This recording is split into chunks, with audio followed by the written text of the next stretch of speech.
Okay, good afternoon, everybody. Thank you for coming. The weather outside is perfect for spending the afternoon sitting inside. So I'm glad that you've made this particular choice. It's for those of you that I haven't met before, my name is Tom Keatinge. I'm the director here at RUSI of the Center for Finance and Security. I recognize lots of faces in the audience, but there are some that I don't recognize. So if it's your first time here, thank you for joining us. It is my great pleasure to welcome Eddie Fishman to RUSI. We've known each other for a while, but it's the first time I've seen you in person for quite some time. I think we did lots of Zoom calls in early February 2022. I wonder why that was. To talk about his new book, which is absolutely enormous. But actually, when I came to reading it, I was quite glad that you're such a diligent researcher, because there's so many pages of notes that it wasn't nearly as long as I feared. But actually, I have to say that it is required reading. And the reason that I say it is required reading is that many people that we come across here at RUSI, and I'm going to be slightly cheeky, but think that sanctions started on the 24th of February 2022. In fact, many people in Europe think that sanctions started on the 24th of February 2022 with Russia's full-scale invasion of Ukraine. But of course, that is absolutely not the case. And if I had to give you one reason why you should, when we finish, go and buy a book from the bookseller outside, it is that actually the vast majority of the book explains so much of what we are experiencing today, or what we have experienced in the last couple of years, the background to all of that. And so I'm hoping that that's one of the things we can get out of this conversation this afternoon. So just by way of protocol, we'll run for about an hour. If you want to ask questions as we go along, please use the Slido QR code on the screen behind me, or go to slido.com and input the code that is up there, and I will pick up the questions as we go along. My friend from the Italian embassy has already asked a question. We haven't even started. And then if we have time at the end, we'll take some questions from the floor. But don't be shy about chipping your questions in as we go along, because we'll go through the conversation in sections. So with that said, before we start, who are you, Eddie Fishman? Why do you feel qualified to write such an enormous and very informed tome on how the global economy became a weapon of war? Well, thank you, Tom. And thank you, everyone, for being here today. I have not been to London for many years, and I think not before the pandemic, and I'm reminded just how incredible of a city it is, how vital it is, and it's proof of this, that this many people are here to hear this talk today. So my story in this world really starts in the mid-aughts, right around 2005, 2006, when the US is fighting two wars in Iraq and Afghanistan, and neither of them are going particularly well. And it was really at that time when Iran's nuclear program shot to the top of the US foreign policy agenda. Because as some of you may remember, George W. Bush had justified the war in Iraq based on the idea that Saddam Hussein was building weapons of mass destruction. And then after 2005, Iran had a president who was threatening to wipe Israel off the face of the earth, and was clearly building at least a nuclear enrichment program, an industrial scale one with both an uranium and plutonium pathway to a bomb. And so there was this conundrum that the West faced, which was we were fighting two wars already, but there was a real nuclear program that was being developed on Iraq's doorstep. And so at the time I was a student, and I was really grappling with this question of, what America could do potentially to try to get Iran's nuclear program, to basically limit its growth without going to war. And it was sort of serendipitous that right at that time, this wonderful then New York Times writer, now New Yorker writer, Robin Wright, profiled this gentleman at the Treasury Department named Stuart Levy, who was the first Treasury Department Undersecretary for Terrorism and Financial Intelligence. And so I became very interested in the idea of using financial power in particular to advance American foreign policy objectives. And by very sort of luck and happenstance, within a week of graduating college, went to work for Stuart Levy's successor at the Treasury Department. So I started my career at Treasury, working directly for the person who oversees all sort of American sanctions. Eventually moved over to State, where I worked on the Iran sanctions team in the lead up to the first Iran nuclear deal in 2013, known as the Joint Plan of Action. And then when Russia invaded Ukraine just a few months later, in February of 2014, I sort of raised my hand and said, hey, I'll take this portfolio. And so I got to be the first Russia and Europe sanctions lead at the State Department. So I was part of the team that designed and negotiated the original sanctions on Russia in the 2014 to 2015 period. And worked on these issues through the end of the Obama administration. And since leaving government, have really been trying to make sense of what I call the age of economic warfare through my work as a think tanker, through teaching a class on this topic at Columbia University, where I've been for the last 4 years, and now through writing this book. Okay, so some people in the room here might be familiar with Stuart Levy and the great things he did, but he did not invent economic warfare, right? This is like a medieval, so maybe we can go back to the beginning of the book, because you kind of lay the scene, and some of what came, I don't know how many 1,000 years later, kind of drew on that. So maybe you can sort of start at the beginning briefly. Yeah, so something I'm often asked is, because one of the theses of the book is that we're living in an age of economic warfare today that really started in the early part of the 21st century. But that really begs the question of, well, why is this new, right? Because economic warfare is, as you say, Tom, ancient, right? I mean, I actually studied ancient history when I was at university. And, probably the first great example of economic warfare is an Athenian embargo on a neighboring city-state, Megara, in 432 BC. Of course, speaking near Trafalgar Square, during the Napoleonic Wars, the continental system was a form of trade embargo that was imposed on Great Britain. So it's not new. What's new is how economic warfare is fought. And the best way to sort of illustrate this is if you go back to the 1990s, the most canonical example of economic warfare in the 90s was the UN embargo on Saddam Hussein's Iraq that some people may remember. This went into effect like within a day or two of Saddam Hussein's invasion of Kuwait in 1990, stayed in place all the way through the 2003 invasion of Iraq. And does anyone here know how that embargo was actually implemented? Maybe? No? So this I will hopefully illustrate things. It was actually implemented through a multinational naval force. So a contingent of 20 countries had naval vessels patrolling the Persian Gulf 24/7, inspecting vessels coming in and out of Iraq's ports around the clock. And when an oil tanker would come out, when they were suspicious that it might have Iraqi crude oil on it, they would actually dispatch a team of commandos on a helicopter to take samples of the oil and send it to laboratories to ascertain its origin. And the reason I say that is economic warfare, even as recently as the 1990s, you needed naval force to really make it impactful. What changed was in the 90s when we brought Russia and China into the global financial system, into international supply chains. It created these choke points in the global economy, these areas where one state has a dominant position and there are few, if any, substitutes. And a big result of this is that what happened was we now have a system where the president, Donald Trump, can sign an executive order in his office, in the Oval Office, and impose dramatic economic penalties on a foreign country without deploying a single American troop. And so I think what's happened is the threshold for the use of hard-hitting economic warfare has gone significantly down because you no longer have to even think about using the Pentagon or getting consensus at the UN.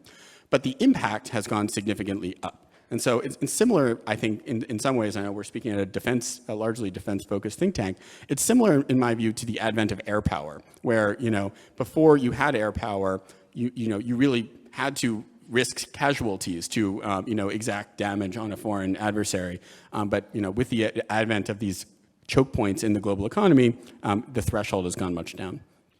So let's talk about Iran, because at least when you read some of the literature from the US government and others, Iran is held out as being an example of where sanctions worked, brought the Iranians to the negotiating table for the nuclear deal. But obviously the Iran story is a long story. It didn't start in 2015, 2016, it started in 1979, essentially. So maybe you can just sort of talk a little bit about that. And in particular, I think in the book you talk about how pressure was kind of gradually ratcheted up on Iran over years and years to get it to the negotiation table. So perhaps you can talk through that story a bit as well. Yeah. So there's this really interesting quote in the book that happens right after George W. Bush is reelected. So December of 2004, he's fresh off his win against John Kerry, and he's being interviewed at, it's like the holiday celebration in the White House. And someone asks him, well, how about more sanctions on Iran? We're really worried about Iran's nuclear program. And George W. Bush responds and says, we've already sanctioned Iran. We're all sanctioned out. We've used all of our sanctions options. And this was in 2004. The reason being that up until then, the paradigm for economic warfare was still very much like the Iraq sanctions of the 1990s, where if you really wanted aggressive, hard-hitting sanctions, you needed full UN backing and the ability to potentially interdict ships. What we had in 2004 was a full domestic embargo. So the US, done in the Clinton administration in 1995, put an embargo on Iran. So the US wasn't buying anything from Iran. There was an early attempt in 1996 to do what's called secondary sanctions, where we would be sanctioning European companies that were investing in Iran's oil sector. But ultimately, both the Clinton and Bush administrations decided that that was a bridge too far and didn't do it. And so when Bush made this comment, Stuart Levy, who we talked about just a few moments ago, had just been appointed the first head of this new division of the Treasury Department, the Office of Terrorism and Financial Intelligence. And when he heard the president say this, he took it as sort of like a personal challenge. He was like, hold on a second, like, this is my job. It can't be that we're totally sanctioned out. Levy then, a couple months later was having breakfast in Bahrain, actually, and reading through, I think, the Financial Times, and saw a newspaper story about how a Swiss bank had voluntarily cut ties with Iran. And it sort of clicked for him. He had this light bulb moment where he was like, hold on a second, we don't need support at the UN for aggressive sanctions against Iran. I can literally go to talk to the CEOs of banks in places like Switzerland or London or Frankfurt or Singapore or Hong Kong, bring with me declassified intelligence showing them how their banks are being used to funnel money into Iran's nuclear program or to support Hamas or Hezbollah, and get most of them just to quit business with Iran of their own volition for the sheer reputational hazard of being sort of outed as a supporter of terrorism or a supporter of Iran's nuclear program. And more beyond that, for the stragglers, the banks who were willing to they didn't care as much about the reputational concerns, he could literally threaten to cut them off from the dollar-based financial system by weaponizing the correspondent bank network in New York City, where most dollar clearing transactions occur. And so using that strategy really from 2006 to 2010, he was very successful at isolating Iran from the international financial system. And that was important because it did really sort of lay the groundwork for the even more dramatic Iran sanctions that came later. But I think it winds up serving as a foundation for this whole story, because what it effectively accomplishes is it conscripts the global banking sector to become the frontline infantry of American economic warfare, where all of a sudden now you do have a responsive banking sector around the world where, OFAC puts out a regulation or adds someone to the SDN list, and all the banks sort of lock into compliance right away. So there's one thing you said in that, and then another point maybe to talk about is this whole idea that albeit senior person from US Treasury can rock up and tell banks in another country what to do. I mean, I can't imagine any other country having the kind of brass neck to do that. So can we talk about that a little bit? Like, how were people thinking inside Treasury about essentially going and requisitioning the banking system of another country? Yeah, the conversations weren't always the most pleasant, as you might imagine.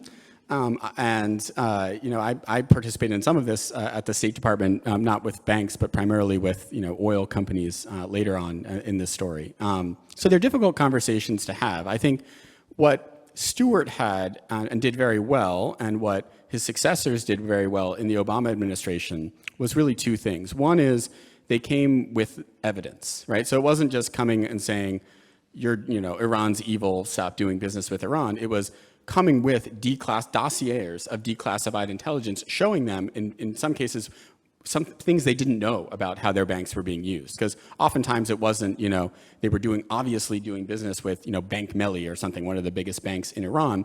It was, through some sort of third party or front company that they were basically they were unwittingly doing business with Iran. So oftentimes it was, it was done in a way that it was almost, he was pitching himself as there to help, there to help banks understand their operations better by using sort of the American intelligence apparatus.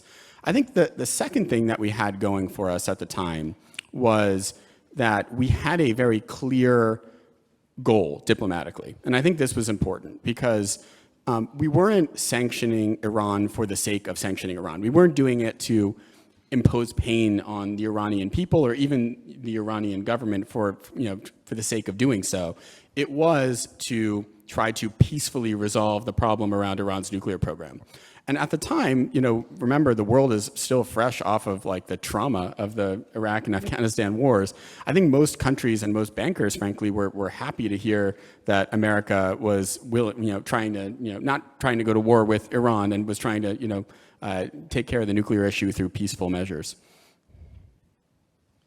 So there were also, though, obviously transatlantic differences, because here, we talk about UN sanctions. There are many countries, even still today, there are many countries that we all go to and they say, well, sanctions are very interesting, but only if they are put forward by the UN. So again, how did the US kind of navigate the fact that essentially we're not just coming into your country to talk to your banks, we're coming into your country to talk to your banks about things we have decided in the United States? Yeah, so maybe this will help us segue to the next part of the Iran story. So all of this effort by Stuart Levy really up through when he leaves. So he's one of the few people, he's appointed by George W. Bush in 2004, he's reappointed by Obama in 2009, and he leaves in 2011. So he's a rare sort of bipartisan figure in Washington.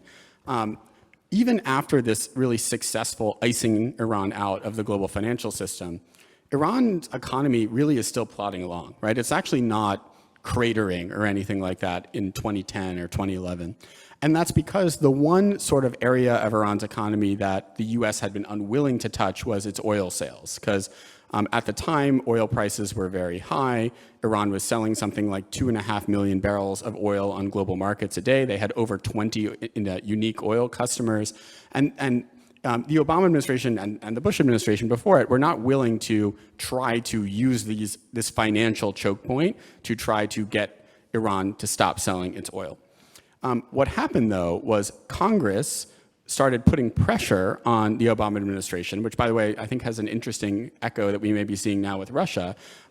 Congress started putting pressure on the Obama administration to really go directly after Iran's oil sales. And Congress ultimately passed a law that forced the Obama administration to impose sanctions on the Central Bank of Iran, which was the repository for all of Iran's oil money. So if, for instance, a Chinese refinery was buying oil from the National Iranian Oil Company, they would pay into an account at the Central Bank of Iran. And what the Obama administration successfully negotiated was this regime in which there was an exemption from those sanctions if a full country were to reduce their purchases of Iranian oil every 6 months. So to go back to the China example, a Chinese refinery could pay for Iranian oil so long as all of China every 6 months was gradually bringing down its purchases of Iranian oil. And this successfully, over an 18-month period, took about 60% of Iran's oil off of global markets. And that was by far the most impactful sanction. That was the one that did crater Iran's economy, got us Rouhani, and opened up the possibility for a nuclear deal. I was part of the team that did that implementation. So I actually had probably what I consider the hardest portfolio, the Asia portfolio. So I had to go to places like, Singapore and Vietnam and Malaysia, where there's a lot of oil trading that's, changing hands and eventually going on to China, and at the time, Japan and Taiwan and Korea as well. And basically talk to these guys and effectively threaten them with secondary sanctions. And which was, not comfortable. I think I was like in my late 20s at the time, so very, very odd, a strange thing to be doing at that part of my life. But I think what we had, and the reason it took a long time to get there, but we had in the 2010 UN Security Council Resolution 1929 language that explicitly linked Iran's oil sales to its nuclear program. So I literally remember very viscerally in Hanoi talking to a Vietnamese diplomat where they said, we only comply with UN sanctions, and these are unilateral American sanctions. And I said, look, I understand that, but here, look at the text of UN Security Council 1929, which is international law. It applies to you just as it applies to me. And this says very clearly that Iran's oil sales are funding its nuclear program. And so I think that, we are actually acting in compliance with international law. And honestly, for most governments, that was enough to at least get them grudgingly to go along. But I want to be clear, though, because I think this is something that is often misstated, even by former Obama administration officials. Ultimately, the key Iran sanctions were unilateral American sanctions. And the role that the UN played was really more of a legitimating mechanism to sort of help us with the diplomacy side, as opposed to like the teeth of the sanctions itself. And there's a phrase that you mentioned, teeth there, there's a phrase that you refer to in the book about sanctions changing from being a toothless tiger, right? That was a member of the Iranian government who said that, or was that your phrase? I can't remember who said that. Yeah, that was actually Stu Eisenstadt. So he's like still very eminent American diplomat. He was a senior Clinton administration official. So the context there was I'd mentioned that secondary sanctions, which are when the U.S. is not directly sanctioning an Iranian bank, but going and threatening a Chinese bank with sanctions if they're transacting with Iran, or threatening a Vietnamese shipping company if they're transshipping Iranian oil. What happened was Congress tried to force the Clinton administration to do that in 1996, and basically Clinton blinked and decided not to implement the law. There was actually a giant transatlantic dust-up in which the EU passed a law making it illegal for European companies to comply with secondary sanctions. And so that sort of like gentleman's agreement where the US was not enforcing this law lasted from 1996 all the way up until 2010 when Congress got involved. And so what really happened is we did move from secondary sanctions being this kind of fake threat, a toothless tiger, into being like something that was reshaping the global oil market itself. And not only taking 60% of Iran's oil sales off of global markets, but critically eventually also locking up something like 50 to 100 billion of Iran's oil sales, the revenues in these escrow accounts that we actually had the ability to just repatriate to Iran as part of the nuclear deal. So I'm going to jump forward in time a bit, because I want to just riff off that point you make about kind of how the US led dialogue, if you like, or pressure on Iran when it came to oil. Because, of course, oil is central, has been central to the thinking, or sale of oil has been central to the thinking around sanctions on Russia since 2022. And we can get into the oil price cap and everything in a minute. But I just wonder, looking back to that time when the US was talking to countries in Asia and so on about how to restrict Iran's revenue raising from oil, why have we not heard more about the tools that were used back at that time in the context of the conversation we're having nowadays about the oil price cap and all of that? Thank you for asking that question, because it really gets to actually my motivation for writing Chokepoints, the book, because something I found during my time in government that I honestly was distressing was that despite the fact that the United States has been relying more and more and more on economic warfare, really there's exponential growth from Bush to Obama to Trump to Biden and now to Trump again, the knowledge of these tools is extremely limited, even at like the heart of the American foreign policy apparatus. Really, I mean, up until very recently, there haven't been graduate classes taught on this subject. You haven't had to learn about it as part of being a member of the Foreign Service or being a military officer. Recently, and honestly, with work like people like you at RUSI and some folks in the United States, we're starting to move in that direction. But a big goal that I had in writing my book was to really give a resource to people, not just government officials, but really anyone who has an interest or a stake in the future of the international order, the global economy, to understand these issues, understand how they evolved over time, and to develop intelligent opinions. And to be completely frank, I was pretty frustrated during the 2021-2022 Russia sanctions debate, just how little of it drew from the lessons from the Iran sanctions or even the 2014 Russia sanctions. And I think part of that is there hasn't been a resource other than the individuals themselves. And we didn't have Stuart Levy or Adam Zubin or really any of the core shapers of the original Iran sanctions in the room when Biden was developing the Russia sanctions. We'll come back to that in a second. So let's switch to Russia 1.0, 2014. You were still knocking around the State Department, I think, at that point. Let's ask kind of the big question.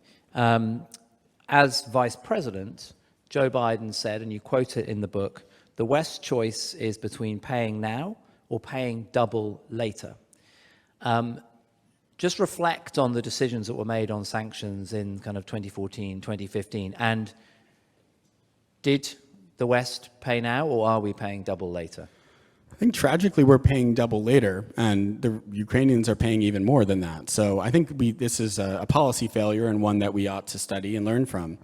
So going back to 2014, I think it does help to start from at least some level of empathy with the situation that policymakers confronted, because we got over talking about the success of the Iran sanctions really from this epiphany that Stuart Levy has in 2005 to the Iran nuclear deal in 2013, right? Which is when we freeze the nuclear program. You know, that's an 8-year journey, right? So even though Iran's nuclear program is like a top level national security threat, it's a very slow moving threat, right? It's not like you wake up one day and you're like, oh my God, we got to figure out how to solve this in 24 hours, right? Whereas I viscerally remember, I think it was the last Monday of February 2014, showing up at the State Department with the TVs showing CNN and showing the little green men raising the Russian flag in Sevastopol. And that took everyone by surprise, right? We were learning about it, watching it on TV, just as everybody else in the world was. And so, and within, I think, 2 weeks, the Duma officially annexed Crimea, right? So this was a rapidly moving crisis that completely took the West by surprise. We had no sanctions to speak of at all in Russia. We didn't have a sanctions team, right? And that's part of the reason someone like me was able to do this portfolio, because there was no one who had it. I didn't have to kind of rise through the ranks, you know, I could sort of volunteer. And so it was a much different problem. We were taken by surprise. We needed to urgently change the status quo instead of having a long time to try to change the status quo. And Putin kept moving the goalposts, right? Because Crimea was annexed by mid-March, and then by early April, the little green men were showing up in Donetsk and Luhansk, right? So, and Russian, propaganda was talking about Novorossiya, right? The idea that you potentially could see Russia annex half of Ukraine's territory. Ultimately, and then, one other factor is I talked about how the UN had played this role as a legitimating mechanism in Iran sanctions. I mean, there was obviously no chance of using the UN against Russia because the Russians have a veto on the Security Council. So the first step that we really had to take in 2014 was to build a coalition of the willing, right? And that was, going to places like London and Brussels and Paris and Warsaw and getting countries on board for a sort of alliance-based sanctions campaign. Additionally, Russia's economy was substantially larger than Iran's economy. I think it was the 8th largest economy in the world at the time. It was the largest exporter of fossil fuels in the entire world. It was bigger by GDP than all the other countries we had sanctioned combined, right? So there was real fear that the sanctions on Russia could cause blowback onto Europe, certainly, and also the United States. So reflecting back on it, I understand why it took us a little while to build the sectoral sanctions on Russia. We eventually got there in July of 2014, where we cut Russian banks and energy companies and defense companies off from Western capital markets and some technologies. And ultimately, the perspective and the way that we got the Europeans on board was to make the argument that these sanctions were not going to have an immediate effect, but would basically narrow Russia's horizons in the future. They'd make it impossible for Russia to grow in a robust fashion. But then, of course, in the second half of 2014, the global oil price collapses, and it falls from over $100 a barrel to something like 50 within a matter of 4 or 5 months. And so this is something that I think oftentimes gets forgotten in history. So I hope Chokepoints makes people remember it. Is in the winter of 2014, so December of 2014, January of 2015, the Russian economy is contracting at something like an annualized rate of 10%. So the Russian economy is absolutely cratering, similar to, honestly, to Iran in 2013 when they elected Rouhani. And at the time, we were thinking, wow, we really have the Russians against the ropes. Maybe this is the time to escalate sanctions further and really try to drive them out of the Donbass, to get a deal where they genuinely pull back from Donetsk and Luhansk. We didn't think that we would get them out of Crimea, at least in the near term. And we were debating it, and at that time, basically publicly, both the German and French governments started complaining that the Russian economy wasn't supposed to be suffering this much pain. And the only reason they had gone along with the sanctions was because we thought they would suffer in the future and not now. And it was at that point that Angela Merkel and Francois Hollande got together, hopped on a flight to Minsk in February of 2015, and signed the cobbled together Minsk II ceasefire agreement, which, by the way, was violated as it was being signed because the Russians literally conquered a town called Debaltseve within the next few days, and we did nothing about it. And a few months later, the Germans signed the Nord Stream 2 pipeline deal in May of 2015. So I think the lesson that Putin drew from that experience was that, whoa, on the one hand, the West really can crater my economy if they want to, but on the other hand, the West doesn't have the spine to do so. And sadly, and I'll turn it back over to you in a second, but I just want to take this forward just a little bit.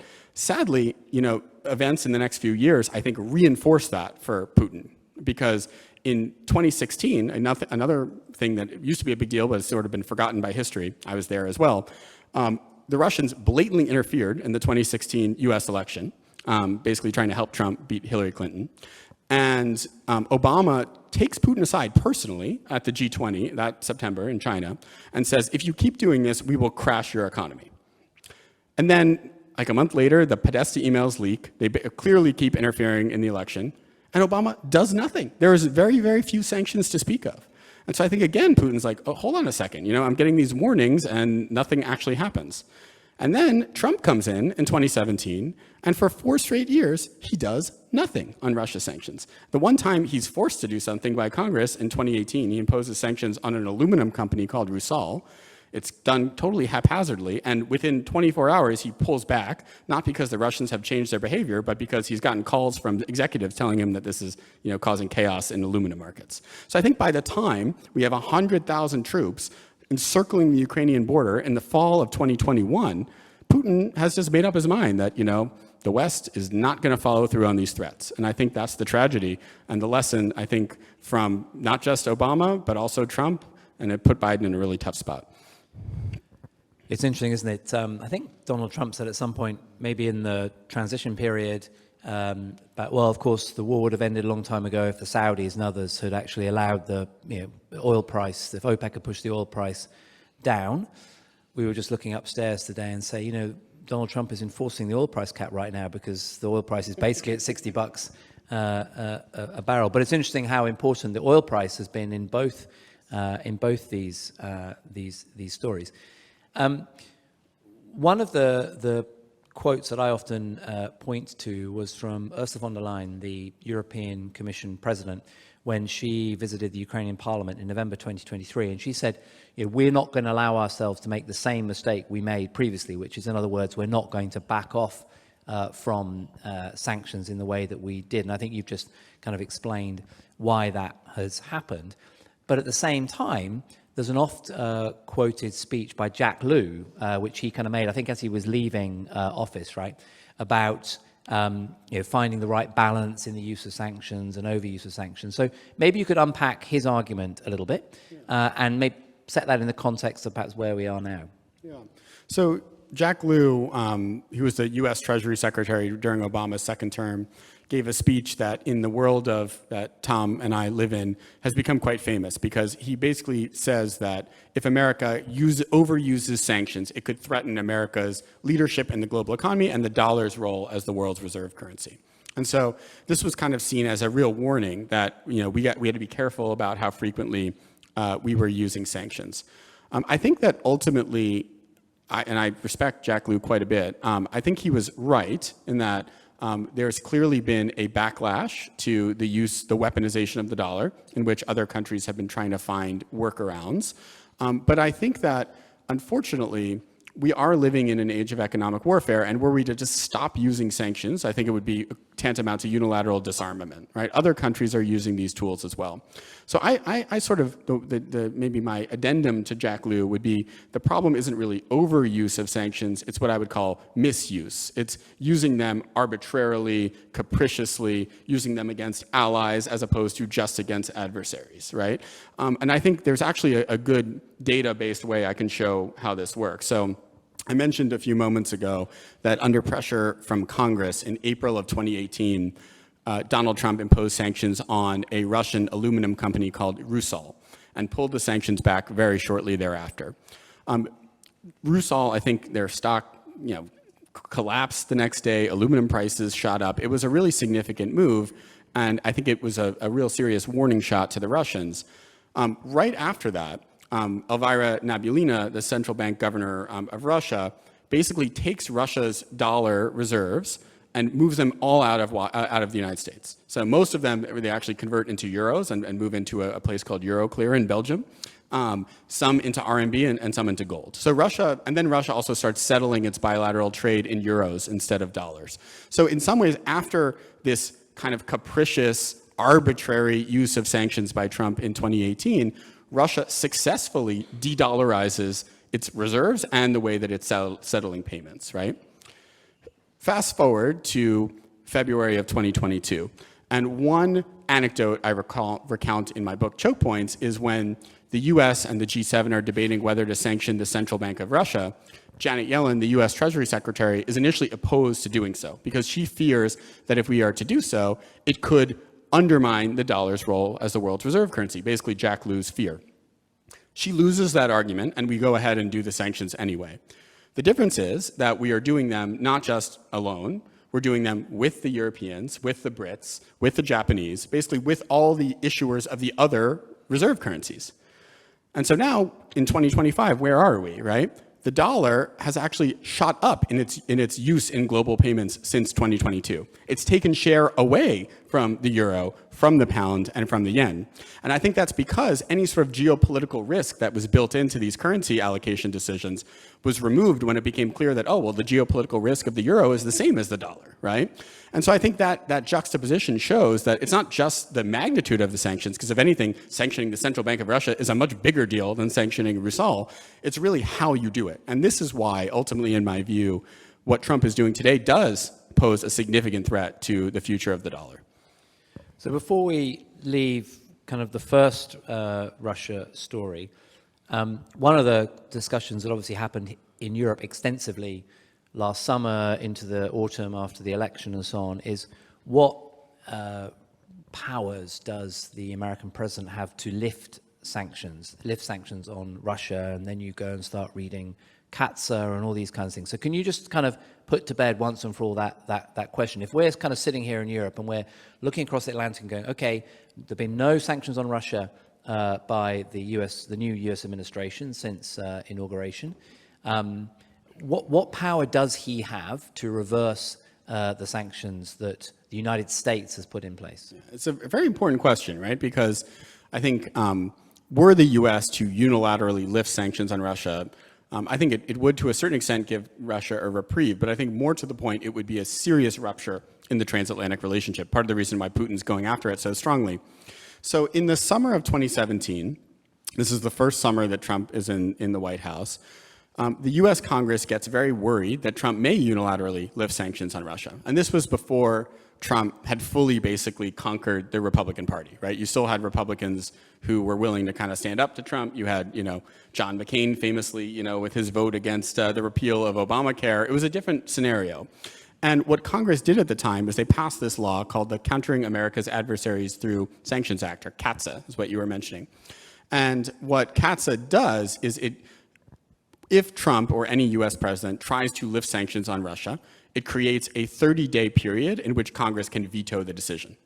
And the reason that this got through in the summer of 2017 was it literally passed in the US the US Senate 98-2. And I think there were maybe 3 or 4 members of the House who voted against it. So Trump literally, he hated this law, and he actually complained as he was signing it, but he had to sign it because otherwise his veto would have been overridden. Because of, honestly, a last-minute effort by a number of nerds like me in the US, the Biden administration in January 2015 actually reclassified all of the post-2022 sanctions, all of the big Russia sanctions, under legal authorities that fall under CAATSA. And so as a result, technically, were Trump tomorrow to say, Sparebank is off the SDN list, that would trigger a review period in the US Congress, in which Congress would have 30 days to potentially veto Trump's decision. I'm not so sure that the Senate would actually, I think he might not clear the Senate. The House, though, the House has been very loyal to Trump, and I'm skeptical that Mike Johnson would allow a veto vote. So I'm not sure that this is like an ultimate fail-safe, but I do think it is a significant impediment to Trump's ability to lift sanctions, and will certainly make him think twice about sort of capriciously lifting sanctions because, Putin has given an oil painting to Steve Witkoff or something like that, which literally happened. So you alluded there to Trump complaining as he signed the CATSA. It's really worth looking up what he said, because he closes his kind of complaint, which basically says, words to the effect of, I'm a businessman, I know how to do great deals for the American people. Who the hell are Congress to tell me what to do when it comes to doing kind of deals and stuff? I mean, it's a classic sort of Trumpian rant, which is worth spending a couple of minutes reading. So I want to now take a detour, because an important chapter, or important part of the book, is dealing with the question of China. But this is much more about technology and trade, and the way in which the US has, in a way, discovered trade as a tool of economic warfare. So maybe you can just sort of illuminate that for a bit. Sure. So really up through the Trump coming into office, so through the Iran sanctions that lead to the nuclear deal, through the Russia sanctions after Crimea that I was involved in, really the key choke point that the US is relying on for economic warfare is the dollar, right? It's still fundamentally coming from this realization that access to the dollar is so important that it can be used to isolate a foreign country if we so choose. During the first Trump administration, there's an interesting thing that happens, and I think the reason I include this in the book is it shows that oftentimes it's not necessarily grand strategy that leads to the discovery of these choke points, but kind of historical accident, where there's a Chinese company called ZTE, which is the second biggest telecommunications equipment maker in China, that had been violating American sanctions on Iran. They'd been reselling American technology to Iran, and they had been caught doing it, and wound up coming into a settlement with the Department of Commerce at the very beginning of the Trump administration, in which they agreed to fire a bunch of executives and change their compliance practices and pay like $1 billion to the Commerce Department. And lo and behold, a year later, Wilbur Ross, who's then the Commerce Secretary, gets a report on their compliance, and it turns out that they've just been completely they treated it like a joke, right? They'd promoted some of the executives that they said they would fire, like they were probably still doing some of these sanctions violations. And Wilbur Ross really gets annoyed. He gets very frustrated. And he basically tells his team, let's throw the book at them. And the toughest thing that the Commerce Department has in its arsenal at the time is what's called a denial order, which cuts ZTE off from any import from the United States. And this is done at a bureaucratic level. It's not really even discussed or debated at the National Security Council. And Wilbur Ross does this in April of 2018. And within a few weeks, because ZTE no longer can buy things like Qualcomm chips and other widgets from Silicon Valley, literally they put out a statement saying that the operating activities of the company have ceased. So literally China's second biggest telecom equipment maker is pushed to the point of going out of business within 3 weeks because they're cut off from Silicon Valley technologies. What happens is Xi Jinping gets on the phone, calls Donald Trump and says, please, Donald, take ZTE off this denial order. And Trump obliges and winds up retracting the denial order and basically doing a stay of execution for ZTE. And the China hawks in the Trump administration, like Robert Lighthizer, the US Trade Representative, and Matt Pottinger, who's running Asia policy at the NSC, are very peeved about this because they're like, what the heck? Why'd you do this? But at the same time, it is also kind of winds up serving as another light bulb moment, like the one Stuart Levy had in Bahrain about the financial sector, where they're like, hold on a second, we can use cutting edge American technology as another choke point to bludgeon major Chinese companies. And that lesson winds up being very useful because over the course of the first Trump administration, Trump's sort of instincts toward China become more and more hawkish as basically it becomes quite clear that they're not going to give him the trade deal that he wants. And so ultimately in May of 2019, Huawei is added to the entity list and cut off from US technology. And when that proves to be a little bit harder than it was on ZTE, in the summer of 2020, we actually pioneer something called the Foreign Direct Product Rule, which is sort of the equivalent of secondary sanctions, but for export controls. So it tells big chip foundries like TSMC in Taiwan or Samsung in Korea that they have a choice. They can either buy technology from the United States, they can sell to Huawei, but they cannot do both. And so most of the big companies around the world choose the US over Huawei, and actually that winds up being the key to getting this country, and Boris Johnson at the time, to agree to kick Huawei out of Britain's 5G network, because that was something that had bedeviled Trump, and Trump had begged basically Boris Johnson, please kick out Huawei, and he resisted that. But after this foreign direct product rule went into effect in June of 2020 was when, I think it was a couple weeks later, in early July, that Johnson finally made that decision on Huawei. So microchips became the new exorbitant privilege, or have become the new exorbitant privilege. But there's a point that you make in the book about the tech measures, which is obviously the kind of financial sanctions are aimed at changing behavior, and there are off-ramps. There are off-ramps. But the sort of export controls, or at least in the context of China, this is about making countries choose sides and kind of stick with that. There's no attempt to change behavior here, right?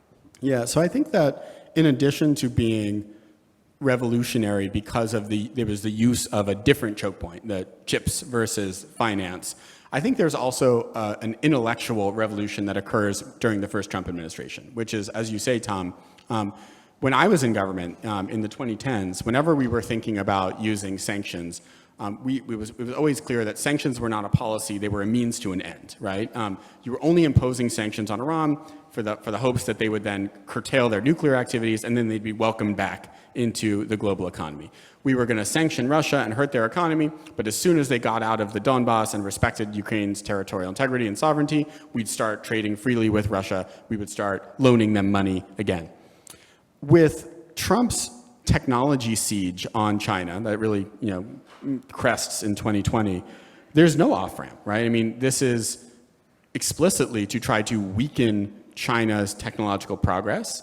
It treats China as an adversary that should have permanent limits on its access to the American economy. Of course, Joe Biden comes in and doubled down on that strategy, right? He took the foreign direct product rule that had applied to Huawei and broadens it to apply to the entire Chinese economy, such that now, NVIDIA cannot sell any of its advanced semiconductors to Chinese customers. Even Taiwan Semiconductor Manufacturing Company cannot fabricate advanced semiconductors for Huawei, right? So I think that in some ways, if you're looking for an intellectual seam where we move from the baseline assumption of our global economic policy, one that the normal assumption is that we have open trade and finance with all countries, and it's abnormal when we don't, to one where this really blocks, right? There is a group that is sort of permanently on the outside, and that's why I do think that this age of economic warfare that I talk about in my book, Chokepoints, really is what comes after globalization. And some people talk about, is this really a new world economy? Like, where's the new Bretton Woods? Like, has anyone negotiated this?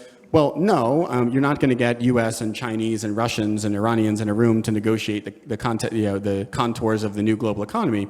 But with every new sanction or export control or tariff that's put in place, the actual wiring of the global economy is being rewired, right? Brick by brick, you're building a new global economy. You don't have a master plan to do it, but it's still happening. And it's affecting business decisions, and ultimately it is the sum total of business decisions that comprise the economy. So hopefully we'll have time before we wrap up to talk a little bit about economic security, because fundamentally that's what you have been describing there, and it's something which we at RUSI engage with extensively now, and the dare I say it, the gulf in thinking between this side of the Atlantic and the far side of the Atlantic on this is, well, it's brought to light by what you're saying there. So I want to go back to Russia briefly, obviously a topic that is much more fresh in people's minds. We went into 2022, hopefully with some lessons still in our mind from what had happened in 2014 and subsequently. And the Stuart Levy of this period is someone called Dalip Singh, who is kind of the big brain behind all this. And he says, or you quote him as saying, in the kind of the run-up to implementing sanctions on Russia in 2022, we need to start high and stay high. Have we? No. I think that we came out very hard with the Russia sanctions in February and March of 2022. Within the first 2 days, so 48 hours after February 24th, when Putin launches the full-scale invasion of Ukraine, is when you have this frantic debate in the White House and transatlantically about whether to sanction Russia's central bank. So literally, probably the biggest bullet we have is fired 2 days into the economic war. And the thing that's really fascinating about this, and I'll go into whether we stayed high, is I mentioned earlier that Putin ultimately doubted the West's resolve, and that he didn't believe Biden when Biden said, he's going to face the most severe sanctions that have ever been imposed.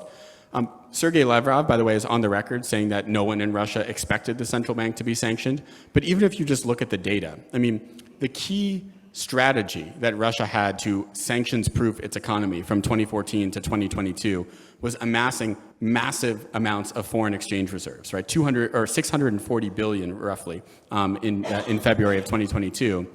And yet, at the time that these sanctions went into place, 48 hours after the war started, roughly half of those reserves were literally sitting in Western bank accounts, largely in Belgium, but also in New York, and probably some in London, in Paris, in Switzerland. Yeah, thank you for that. In Tokyo. You got to imagine if Putin or anyone in Russia had expected that within 48 hours of launching this war, that we would have frozen those reserves, he would have taken much more dramatic measures to get them out of these banks, right? At the very least, he could have transferred them into cash, into literally physical banknotes, put them on a ship and brought them to Moscow, right? That is an option. He could have put them into gold. He could have bought more RMB. But no, he literally allowed us to shut his central bank reserves, or half of them, off 24 or 48 hours after the invasion. So I think that proves, I think, honestly, that they didn't expect it. At the time, I believed that given how strong we were right out of the gate, and by the way, this wasn't even part of the West plan. It was really because you had such a groundswell of support for Ukraine, right? Hundreds of thousands of people on the streets of cities like Berlin. I assumed that it was only a matter of time before we got to Iran-style sanctions. We had got basically from a 2 or 3 out of 10 to an 8 out of 10 overnight, basically. So I said, okay, well, there's, I believe them. We're going to get to a 10 out of 10. We didn't get there. And I think the reason was that kind of that final push that was needed in Russia was the same as the one we needed with Iran, which was to aggressively go after Russia's oil sales. The context in 2022 was that inflation in the United States was at a 4-decade high. It was the highest since the 1970s. We had oil prices that were over $100 a barrel. And ultimately, even though Joe Biden, I think, was the most hawkish American president on Russia since the Cold War, he was not willing to endanger inflation risk or oil price risk to aggressively sanction Russian oil sales. And as a result, I think we gave Russia more breathing room than we should have in the following 3 years. But that's always been our Achilles heel, right? Is that we are worried about our voters, our economic well-being, and aren't actually willing to apply the pain to the target. I want to put a topic to bed. SWIFT. Obsession, or actually something that really makes a difference? De-SWIFTing banks. I think it's a bit of a distraction, is my own view. It's interesting, even in the US, and I think I talk about this in my book, we had protesters in Lafayette Square holding signs saying, "Cut Russia off from SWIFT," which is remarkable because, I didn't know people knew what SWIFT was, right? It's an obscure messaging protocol based in, a consortium of banks in Belgium. I remember when we used to meet with the head of SWIFT, he would come into Washington and people were like, "Who is this guy?" Anyway, it sort of developed this outsized importance in people's brains, but I think the way to think about SWIFT is it is literally an encrypted messaging system. It's the way that banks communicate with each other. It is actually not the way that transactions are cleared, right? So you can clear a transaction between two banks without using SWIFT. You could do it with an email, you could do it with a phone call, you could do it with telex, which is what banks used to use. So especially when it comes to large financial institutions where there's a real reason to be doing business with them, I think de-SWIFting is a bit overrated. I think the real choke point is the access to the dollar and the correspondent bank network in New York City. So I've got a few final questions, but I want to take some from the list. One of the things we haven't talked about, which someone has pointed out, thank you very much, is kind of counter-sanctions, like how the target responds, and not just how the target responds in terms of rewiring their economy, or what Russia did between 2014 and 2022, but sanctions that they might impose. So you talk a little bit about that in the book. I think Polish Apple sellers got a bit upset after the Russia counter-sanctions. But maybe you can just talk a bit about that and how policymakers think about that when they're thinking about designing sanctions. Yeah. So I have a good anecdote I'll share about the counter-sanctions Russia levied on us, really on Europe primarily, in 2014. So after we successfully did the sectoral sanctions where we cut Russian banks and energy companies and defense companies off from Western capital markets, Putin comes up with this great idea that we are going to embargo food from the West. I mean, it goes to show, it's kind of a crude, cruel thing to do to the Russian people. I mean, Russian food is delicious, but, I don't think they have anything compared to, Parmigiano Reggiano in Russia, right? And they literally create something called RUSI Parmesan, which the pizza makers in Russia did not like to use. They were very upset that they had to use this odd alternative cheese. But anyway, I remember, we were uncertain how this was going to play out politically. There are a number of European countries that have significant agricultural industries and were selling a lot of food to Russia. The most exposed actually were, in all respects, including in the food sector, were the frontier states, right? The Baltic states and Poland, right? Polish apples, were a giant export to Russia. Lithuania has a giant dairy industry. They were actually also selling yogurt and dairy. And I always remember a trip that we took to Vilnius, I want to say in 2015, where a group of us from State and Treasury met with the biggest dairy producer in Lithuania. And it was like maybe half hour outside of Vilnius. And we were treated to this delicious ice cream and delicious cheese. And the head of the company is actually a woman. And she said to us, I've lost 50% of my business because of these Russian counter-sanctions. And we all looked at each other. We were like, oh my God, because the U.S. economy didn't suffer at all from this, So we're like, we're so sorry, thank you for your sacrifice, And she said, no, I'm not mad. You need to be sanctioning Russia harder. And what that drove home for me is, if you're a country that is viscerally threatened by Russia, if you're in Lithuania and you're afraid that the little green men are going to show up near your home, it's okay if your dairy exports go down by a little bit. And I think that what we need to recognize, particularly in the West, where we're talking about the US and Europe and the G7 acting together, something like 50% of global economic output, we have a lot of leverage economically over any other country in the world. And the question we need to ask ourselves is, what kind of sacrifice are we willing to make in order to stop Russia from conquering a foreign country or stop Iran from developing a nuclear weapon? I think it should be quite high. Because again, if you think about the alternative, do we want to be fighting wars with these people? No, right? So one thing that I think is sort of a tragedy in the story of Western economic warfare is that as we've gotten more efficient at it, I think our politicians have gotten worse at justifying this and building popular support for the idea that we need to make some sacrifices in order to preserve peace in our time. So back to Joe Biden's quote, pay now or pay double later. There's a really interesting question here, which I think is pertinent given where we are today, which is the whole question of conditional sanctions relief as a negotiation tool. Is that something you had experience of during your talk? You must have done in the context of Iran. So first of all, is that something that the other side believes? And then secondly, of course, one has to deliver on that, which in the Iran case perhaps didn't pan out as expected. So how would you take that? Yeah, conditional sanctions relief is really hard. So maybe I'll just unpack it. So this is the idea that, let's say we're negotiating with the Russians and they say, okay, we're going to do a ceasefire. We're going to stop shooting at the Ukrainians. And as a result, we're going to lift sanctions on a handful of Russian banks. And then when we move back to a pre-agreed line, we're going to remove sanctions on a few more Russian banks, right? It's sort of like an incremental sanctions lifting.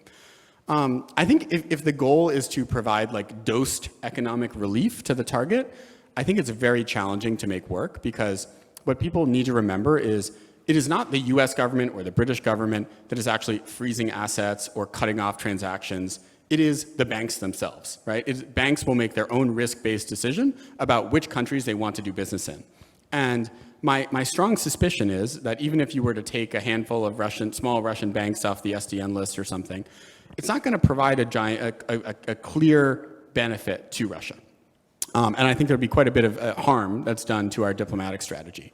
I think part of the reason we were successful with phased sanctions relief with Iran is we had this incredible good fortune that we had something like $100 billion of Iran's own oil money that was frozen in overseas bank accounts. So with that is we literally could quantify. We could tell the Iranians, like when we froze their nuclear program in November of 2014, I think we repatriated, some people in the audience may know better than me, I think it was something like $5 billion, right? Like it was a small increment of the overall 100 billion, right? So that was very clear. We had that pot of money. The challenge, Tom, when it comes to Russia is we don't have, a very clear pot of money that we can just kind of like dole out to Russia, because the biggest pool of assets, the central bank assets, are effectively earmarked for Ukraine. Because if you think about it, the reconstruction bill in Ukraine is already in excess of about $500 billion.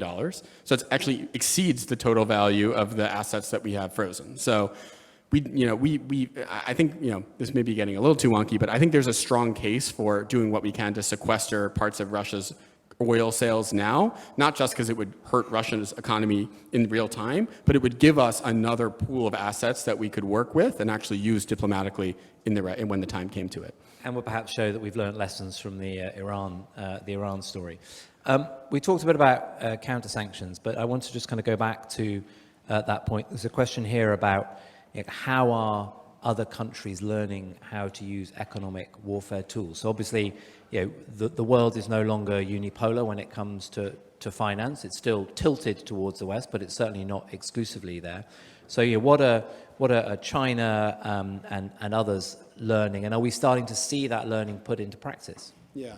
So again, I'll go back to this phrase I use, age of economic warfare, right? It would be quite hubristic for me as an American to claim we're living in an age of economic warfare if it were only America that were using these tools. I think as the United States has pioneered the use of economic warfare, other countries have gradually built up their own economic arsenals. Europe, I think, throughout the Iran period and really after the 2014 Russia period, has created its own sanctions authorities that have grown exponentially in the last few years. The UK, post-Brexit, now has its own sanctions competencies. They have their own sanctions offices at the FCDO and other places in the UK government. Japan now has a Minister of State for Economic Security. China, though, I think is the most important here, because if you go back to 2018, this is when the ZTE episode happens and they're put on the denied persons list. It's also when then U.S. Trade Representative Bob Lighthizer starts putting tariffs on China. And China responds both with trying to insulate themselves from American economic warfare, but also by developing its own arsenal of economic weapons. So China basically has a economic arsenal that looks quite a bit like America's. They have the ability to impose targeted sanctions on companies. They have the ability to impose export controls on specific products. And I think what we've seen, even in recent weeks, as Trump has imposed higher and higher tariffs on China, China has not just responded with tariffs of its own. In fact, it has responded, I think, more importantly, with sanctions and export controls. So in the U.S., one of the biggest apparel companies, PVH, was put on the Chinese sanctions list. The biggest drone company in the United States, Skydio, was also put on the Chinese sanctions list.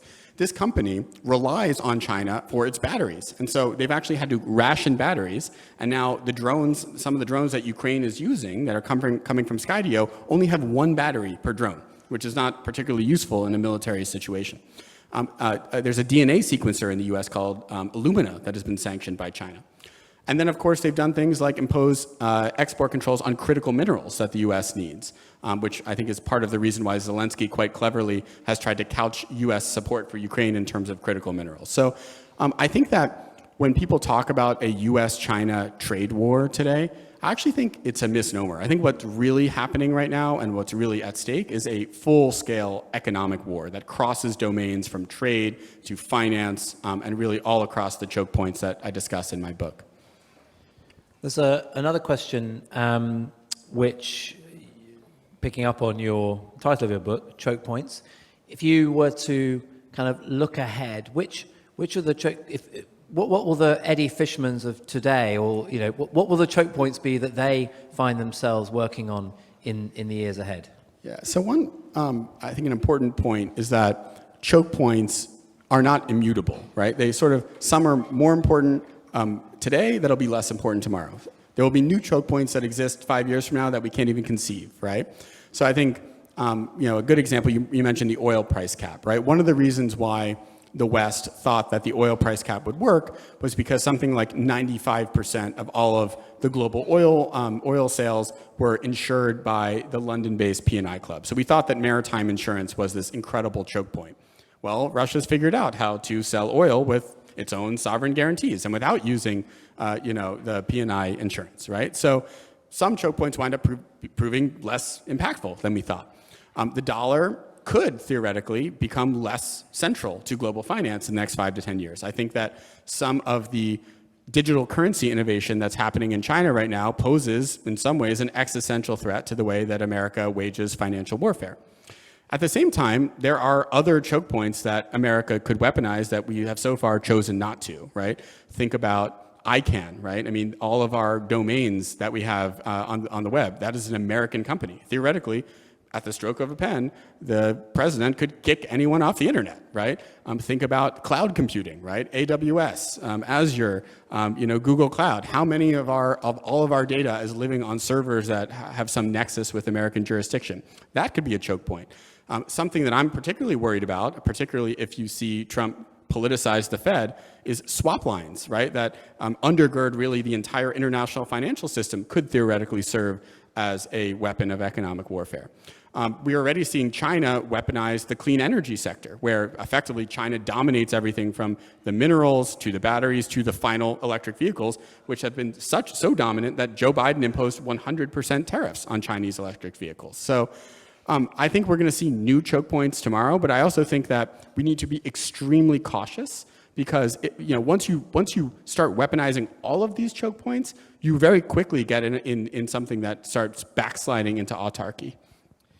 So as we come to a close, you talk towards the end of the book about the impossible trinity, this, I think, economic interdependence, economic security, and geopolitical competition. So just if you could unpack that and kind of where are we right now in that triangle? Yeah, thanks for asking that because, so for those of you who haven't read Choke Points yet, it is a narrative history, right? So it sort of explains in chronological order how we got to where we are, how we got from this notion of win-win globalization in the 90s to the age of economic warfare today. And it shows how individuals made this history. And that really comes from my own experience working in government.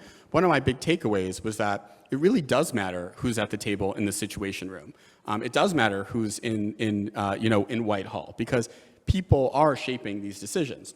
But I think the challenge for writing a book like that is, if you wind up stopping writing sometime, in May of 2014, the book is outdated by the time it's published. And so I dealt with this conundrum of, writing contemporary history.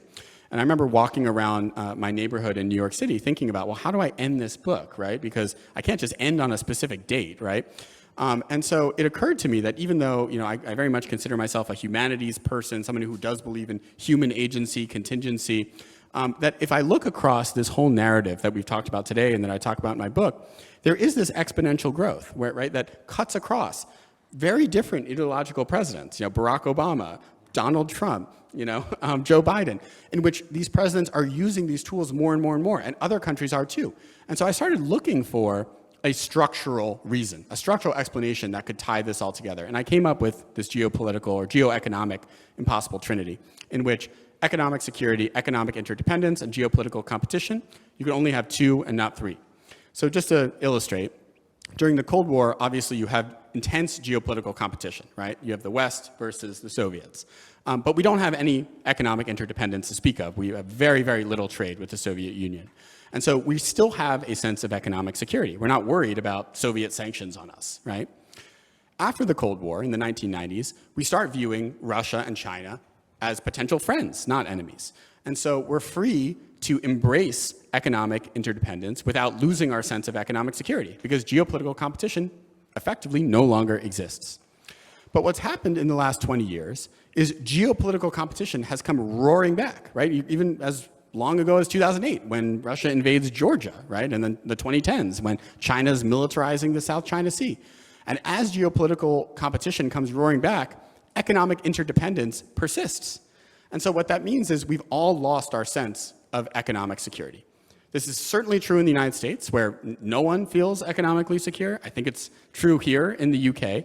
It's definitely true in the EU, where they have a full economic security strategy. It's true in Japan, where they have a minister in charge of this issue.